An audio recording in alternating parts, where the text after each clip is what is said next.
Hello, everyone. This is Mrs. Ontiveros once again here with you on another Tuesday for another bedtime story. And guess what I found in one of the boxes that I had? Nursery stories for bedtime.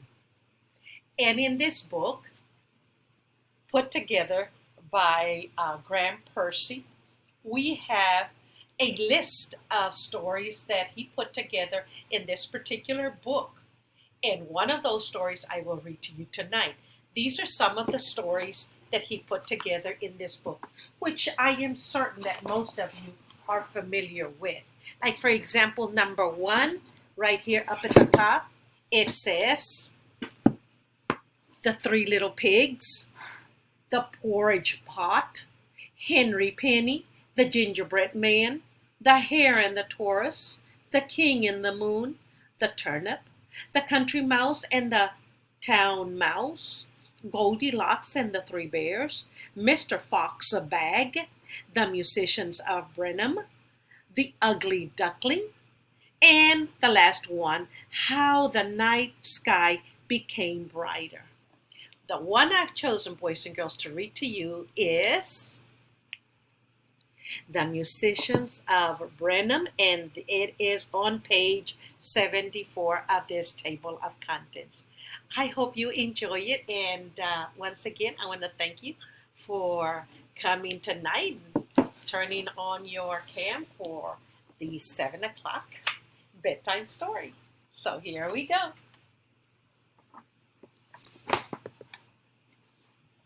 The Musicians of Bremen.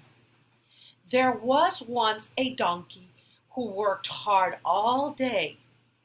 Every day he carried heavy sacks of corn to the mill. One day the donkey's master said to him, "You're getting too old and too slow to be any use to me. You'll just have to go." Of course, the donkey was very unhappy. But then he thought, I can still bray beautifully. All the other donkeys say, what a fine voice I have.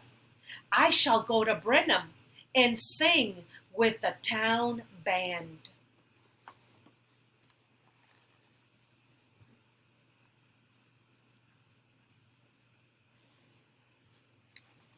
So off he went, trotting down the road to Bremen. Soon he met a dog lying beside the road. The dog looked very unhappy. "My master has thrown me out," said the dog. "He says I'm too old to round up sheep anymore." "But surely you can still bark," said the donkey. "Yes, of course," replied the dog. "Then come with me and we'll join the town band. You can bark and I can bray." So off they went together. The donkey trotting and the dog pattering down the road towards Bremen. Before long they came across a cat sitting on a wall. The cat looked very unhappy. "My mistress says I have to go because I'm too old to catch mice," meowed the cat.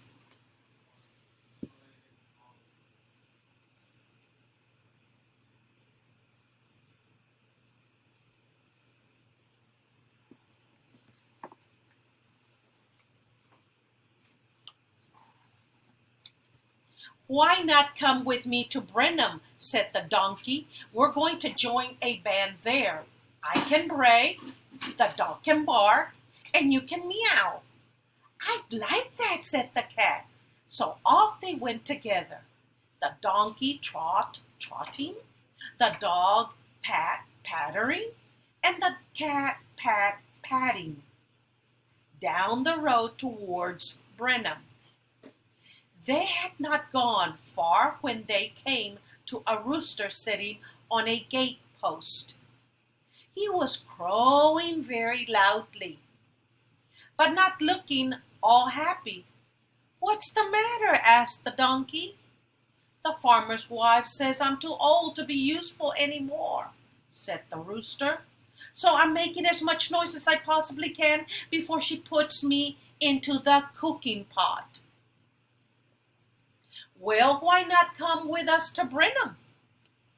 asked the donkey. "We're going to join the town band there. I can bray, the dog can bark, the cat can meow, and you can crow." The rooster was delighted. So off they went together, the donkey trotting, the dog pattering, and the cat patting, and the rooster scratching down the road towards Brenham. Then it began to get dark, so the animals went up to a farmhouse beside the road to Brenham. "Maybe we can ask here for something to eat and a place to sleep," suggested the donkey to the other animals.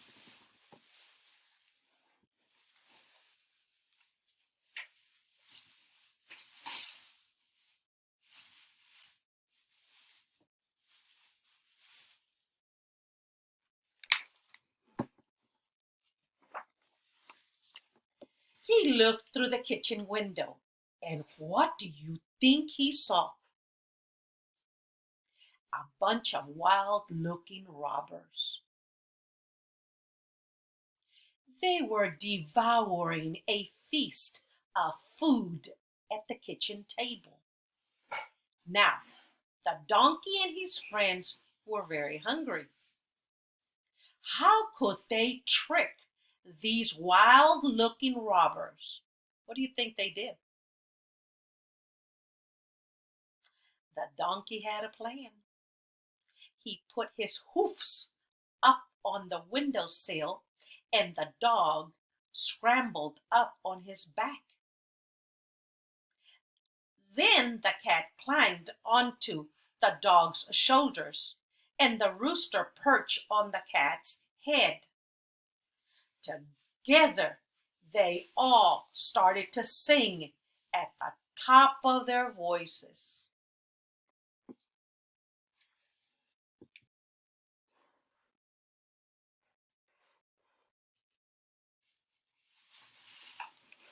Can you see everything, boys and girls?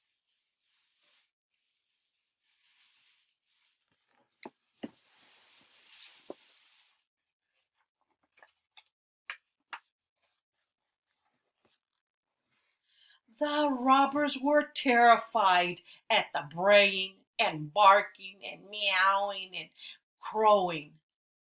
One of them peered through the curtains, and he saw the shape of the animals standing on top of each other. "It's a giant roaring," he screamed. The robbers were so frightened that they ran out of the house and into the woods with their teeth chattering and their legs knocking with fear. So the four friends went inside and enjoyed a hearty meal before putting out the candles and lying down to sleep. While they were sleeping, the wildest robber crept back into the house. He had come back to find the bag of gold they had left behind. He tiptoed into the kitchen, but in the darkness he trod on the cat's tail. The cat hissed and spat and scratched his arm. "Yow!" cried the robber. He stumbled back to the door, but he tripped over the dog, who leaped up and bit him on the leg. That's what he deserves. "Ouch!" cried the robber as he staggered away from the dog, bumping into the donkey, who kicked him straight through the kitchen door. Good for him.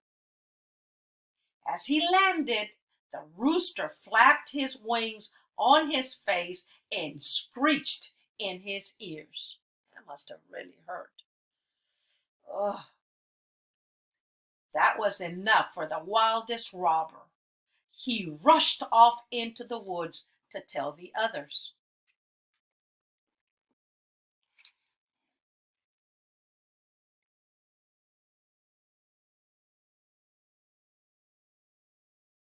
How many teeth does that robber have? It looks like he only has two, way up on the top.